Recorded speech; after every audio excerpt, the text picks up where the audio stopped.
Assalamualaikum warahmatullahi wabarakatuh. Apa kabar anak-anak? Semoga kalian semua dalam keadaan sehat walafiat. Anak-anak, bertemu lagi dengan Ibu Nani, di mana kali ini Ibu akan menyampaikan materi ilmu pengetahuan sosial kelas 9 semester 1 tentang perubahan sosial budaya.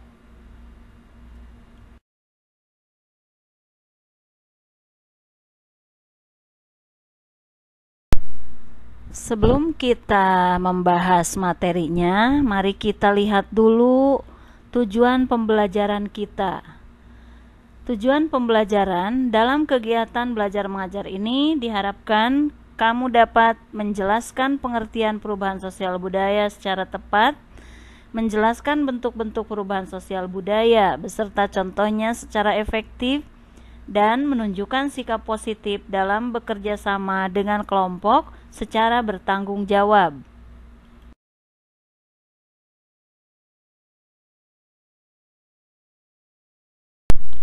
Nah, mari kita lihat sekarang pengertian perubahan sosial.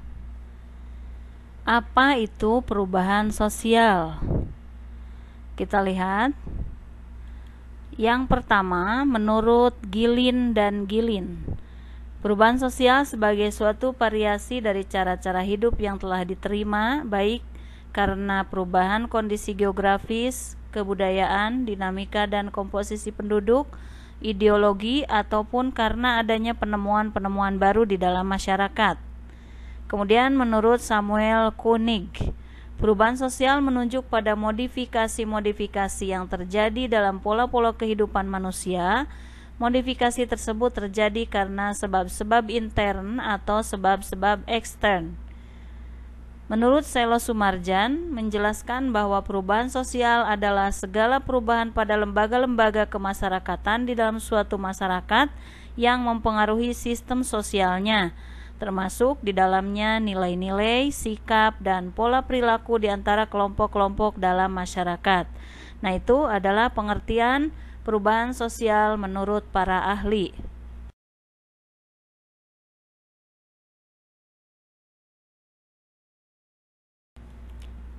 Sekarang mari kita lihat bentuk-bentuk perubahan sosial.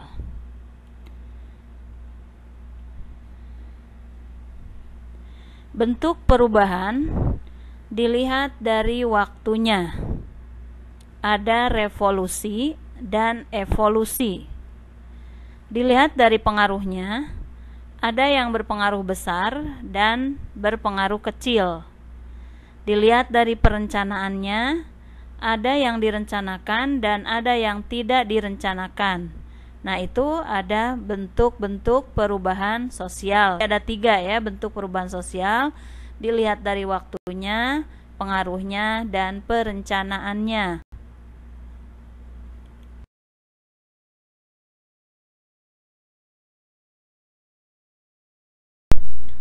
Ya, sekarang mari kita bahas tentang bentuk-bentuk perubahan sosial.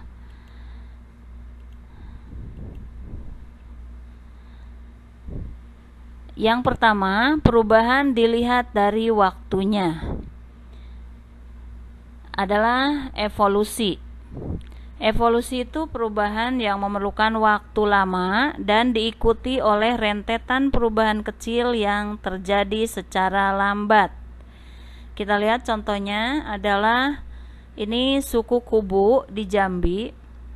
Ini perkembangannya atau perubahannya terjadi secara lambat, perubahan sosial mereka, karena mereka jauh dari pengaruh-pengaruh kebudayaan luar dan tinggal di pedalaman ya. Kemudian manusia purba. Nah, ini manusia purba ini yang sudah kita pelajari juga di kelas 7 ya, kalau nggak salah di kelas 7 kita mempelajari tentang manusia purba, di mana perkembangan kehidupan kemasyarakatannya sangat lamban, mulai dari adanya food gathering atau mengumpulkan makanan, berburu dan mengumpulkan makanan, kemudian food producing, berburu dan bercocok tanam, kemudian masuk ke masa perundagian, masa dan seterusnya. Ini perkembangan ini sangat lamban ya. Jadi ini yang disebut dengan evolusi atau contoh-contoh dari evolusi. Kemudian suku Korowai di Papua dan suku Polahi di Gorontalo. Nah, ini adalah suku yang perubahannya sangat lamban ya, perubahan sosialnya sangat lamban. Nanti kita akan bahas penyebabnya kenapa terjadi kelambanan dalam bentuk perubahan sosial.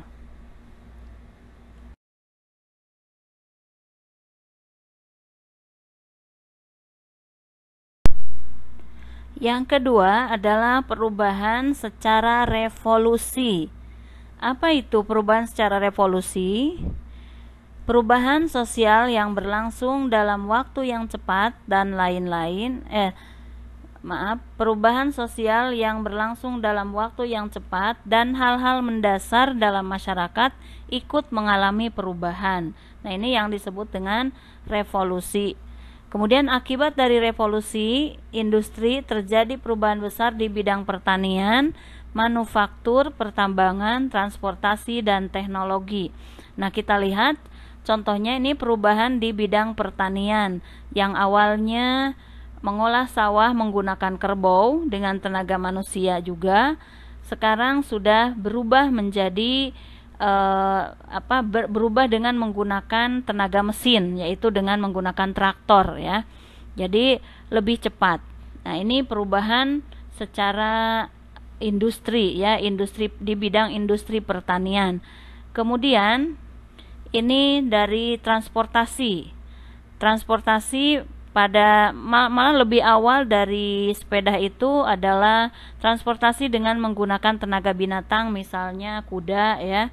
Kuda dijadikan sebagai alat transportasi, itu kereta kuda ya, kereta kuda. Kemudian sepeda, kemudian beralih kepada kendaraan bermotor, bisa sepeda motor, bisa mobil dan lain-lain. Kemudian dalam hal ini teknologi ya, penulisan atau ini awalnya mesin ketik seperti ini, tak trok gitu ya, seperti ini. Sekarang sudah menggunakan laptop. Itu perkembangan secara cepat ya. Kemudian selanjutnya ini dalam teknologi informasi, awalnya nih menggunakan model-model telepon seperti ini, terus berkembang dan sampai sekarang sudah menggunakan smartphone atau telepon pintar ya. Jadi ini kalau nggak salah ini dari mulai 1990-an ini sudah ada yang seperti ini. Nah, ini dari tahun 2000-an sampai sekarang udah 2020 sudah menggunakan smartphone. Ini perkembangannya sangat cepat. Nah, ini perkembangan industri dari mulai industri 1.0 sampai kemudian 4.0. Ini yang disebut sebagai teknologi 4.0.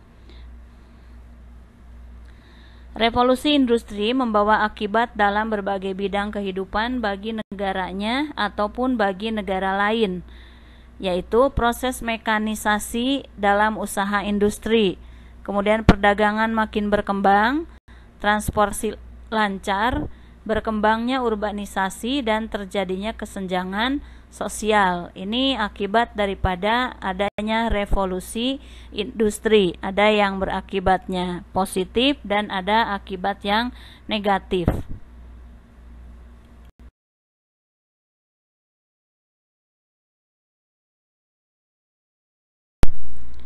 Kita lihat selanjutnya adalah perubahan sosial atau bentuk-bentuk perubahan sosial yang kedua, yaitu dilihat dari pengaruhnya.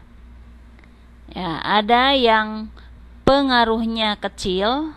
Nah, yang pengaruhnya kecil ini perubahannya tidak membawa perubahan pada struktur sosial masyarakat. Jadi perubahan yang kecil ini perubahan hanya dianut oleh sebagian kecil orang yang menyukainya saja. Sehingga perubahan ini tidak membawa pengaruh berarti bagi sebagian besar masyarakat.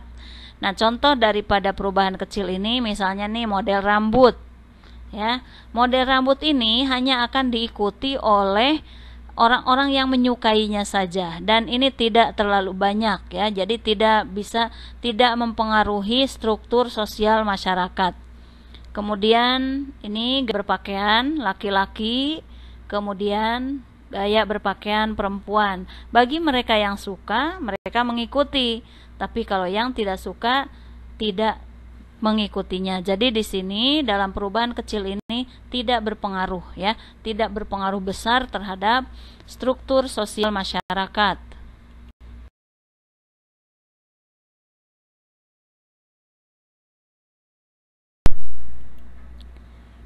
Selanjutnya, pengaruh besar, perubahan yang pengaruhnya besar. Kita lihat, perubahan yang pengaruhnya besar adalah perubahan yang membawa perubahan dalam sendi-sendi kehidupan suatu masyarakat. Contoh perubahan sosial yang pengaruhnya besar adalah di bidang industrialisasi.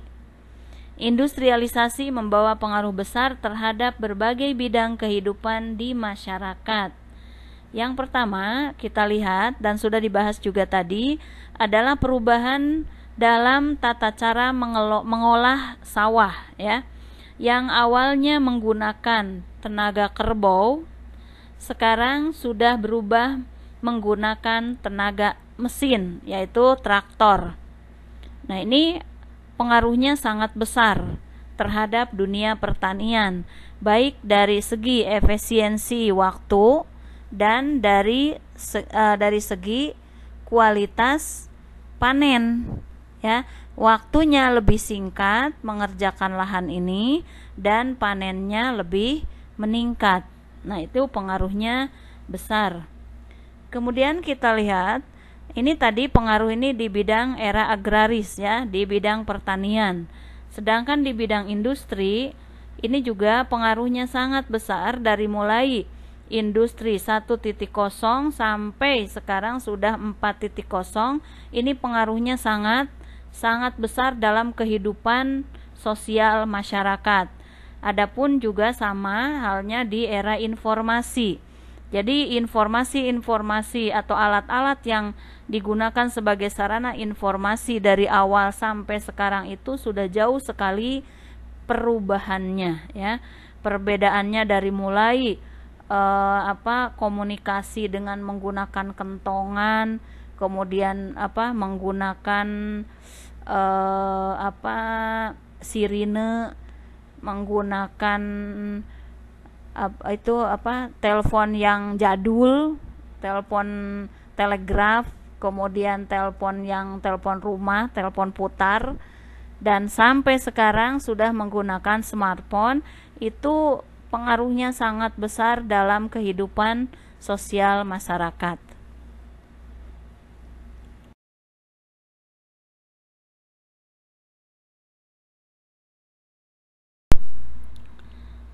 Selanjutnya kita lihat bentuk-bentuk perubahan sosial dilihat dari perencanaannya. Nah, yang pertama, perubahan yang direncanakan atau planned change. Perubahan yang direncanakan atau planned change merupakan perubahan yang memang diinginkan dan dikehendaki oleh masyarakat atau pihak yang menginginkan perubahan. Pembangunan dapat dikatakan sebagai contoh perubahan sosial yang dikehendaki dan direncanakan. Nah, kita lihat contoh-contoh perubahan yang direncanakan. Ini pembangunan jalan ya. Pembangunan jalan tol memang ini dari awal sudah direncanakan untuk apa? Untuk kelancaran transportasi antar kota, antar provinsi atau bahkan antar pulau. Ini untuk melancarkan ya, untuk melancarkan transportasi. Kemudian selanjutnya adalah ini e-library. E-library itu adalah perpustakaan online ya. Jadi dengan adanya e-library kita bisa mengakses buku apa saja yang ada di atau yang kita inginkan untuk membaca buku ya. Jadi tidak harus kita pergi ke perpustakaan lagi, melainkan untuk mengakses e-library ini kita cukup di rumah dengan memiliki alat dan jaringan internet yang memadai. Kemudian ini ada penarikan tunai cardless ya. Jadi penarikan tunai tanpa kartu. Nah, bagaimana caranya? Di sini sudah ada di mobile banking ya. Di mobile banking sekarang itu sudah ada. Awalnya kita melalui mobile banking ini belum bisa melakukan tarik tunai tanpa kartu. Tapi sekarang sudah bisa, sudah ada aplikasinya. Jadi aplikasinya kita terapkan di mobile banking kita, kemudian kita tinggal datang ke ATM tanpa harus membawa kartu. Nah, ini khusus bagi orang-orang yang suka lupa ya, yang pelupa. Mau ke ATM ternyata kartu ATM-nya tidak dibawa. Nah, sekarang sudah dipermudah dengan adanya cardless dalam aplikasi mobile banking. Nah, di sini yang dicontohkan adalah yang sudah menggunakan adalah BCA ya, Bank Sentral Asia. Jadi di situ ada aplikasi cardless, kita bisa tarik tunai tanpa menggunakan kartu. Nah, ini semuanya sudah direncanakan untuk memudahkan kita bertransaksi. Kemudian untuk media sosial nih, biasanya kita mencari-cari info atau cari-cari berita itu melalui televisi, melalui koran atau radio. Nah, sekarang kayaknya televisi, koran, radio itu sudah kurang peminatnya karena orang-orang sudah beralih ke media sosial. Di media sosial ini kita juga bisa mengakses berbagai macam informasi, akan tetapi kita harus dalam mengakses berita itu mana berita yang benar dan mana yang dianggap hoax ya.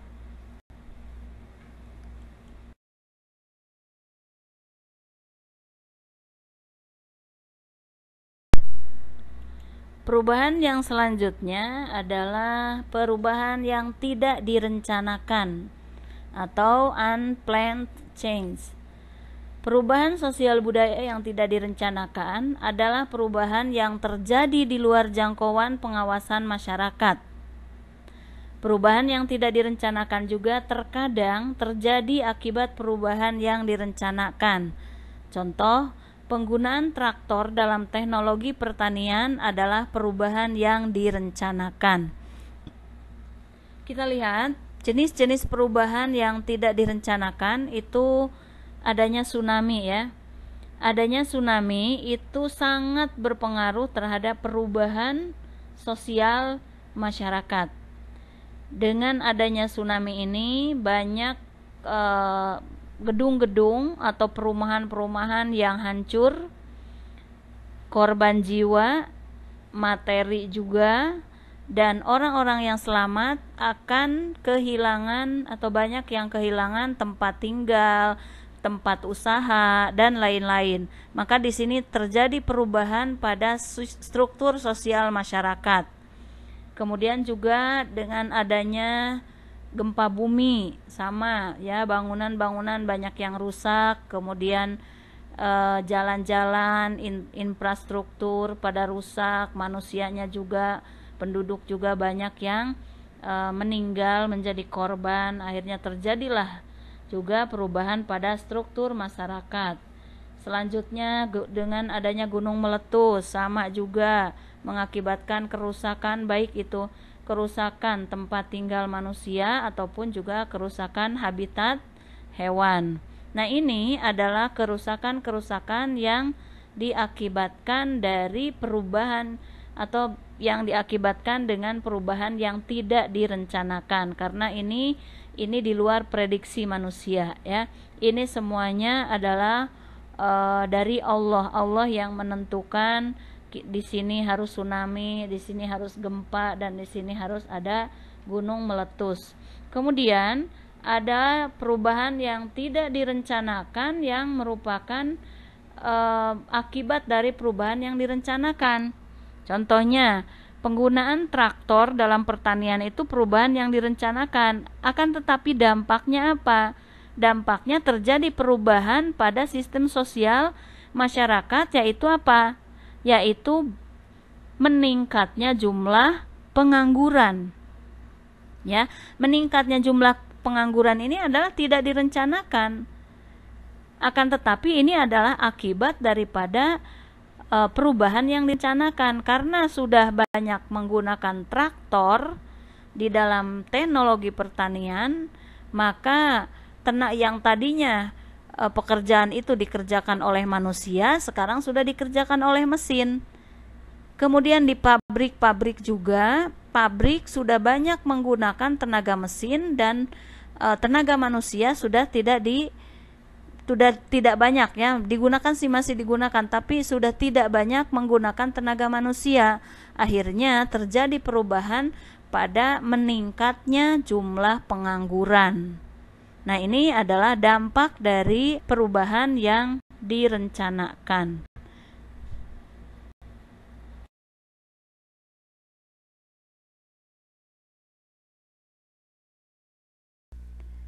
Nah, selanjutnya kita akan membahas tentang faktor penyebab dan penghambat perubahan sosial budaya. Yang pertama adalah faktor penyebab perubahan sosial budaya, yaitu bertambah dan berkurangnya penduduk. Kemudian penemuan baru, konflik, terjadinya pemberontakan atau revolusi. Nah, ini diantara faktor penyebabnya ya. Bertambah dan berkurangnya penduduk, penemuan baru, konflik, dan terjadinya pemberontakan atau revolusi.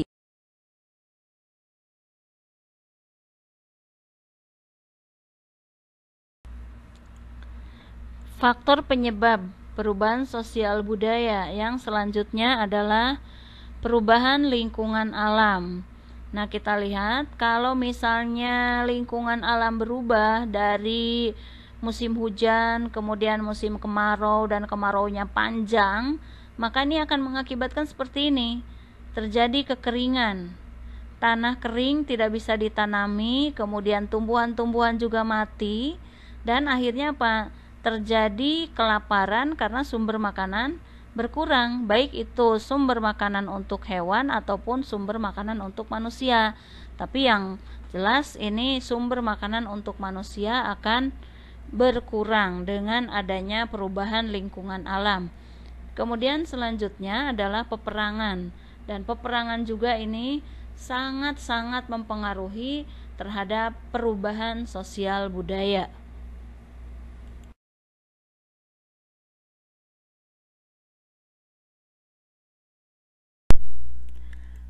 Faktor penyebab perubahan sosial budaya selanjutnya adalah pengaruh kebudayaan masyarakat lain.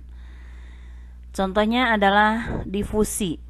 Difusi adalah proses penyebaran unsur baru, baik berupa alat, ide, atau gagasan dari satu pihak ke pihak lain, dari satu tempat ke tempat lain, dari satu orang ke orang lain, dan dari satu masyarakat ke masyarakat lain. Nah, contoh dari hasil difusi adalah ini penggunaan traktor ya, penggunaan traktor dalam teknologi pertanian. Selanjutnya akulturasi. Akulturasi itu interaksi antara dua budaya yang berbeda sehingga mengakibatkan terbentuknya budaya baru, namun unsur dan sifat budaya asli masih tetap ada. Ini contoh dari hasil akulturasi. Ini merupakan percampuran dua budaya, yaitu budaya Islam dan budaya Hindu ya. Selanjutnya ini rebana, merupakan percampuran dua budaya, yaitu budaya Islam dan budaya penduduk setempat. Yang ketiga atau C ya adalah asimilasi, penggabungan dua unsur kebudayaan dalam suatu masyarakat. Contohnya ini adalah tari barongsai.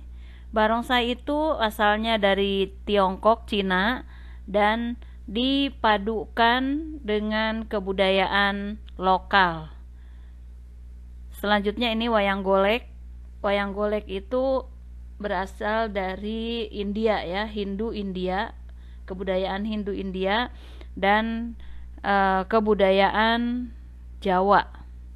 Nah, ini faktor dari pengaruh kebudayaan lain.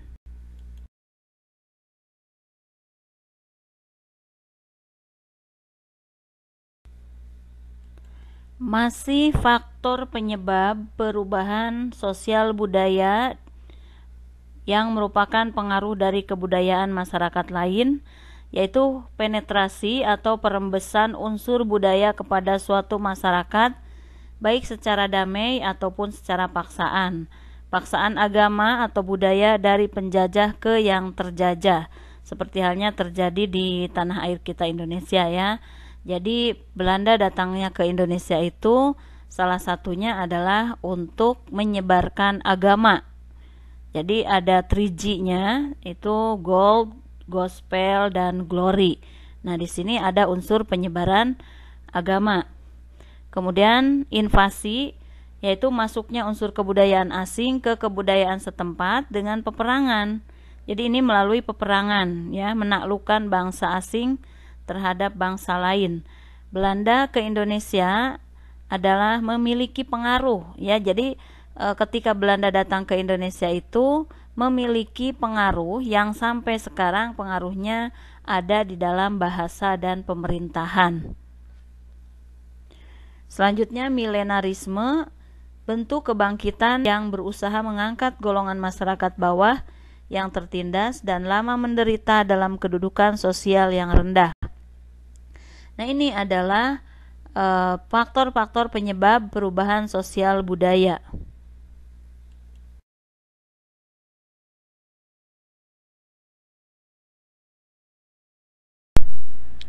Selanjutnya kita akan membahas tentang faktor penghambat perubahan sosial budaya.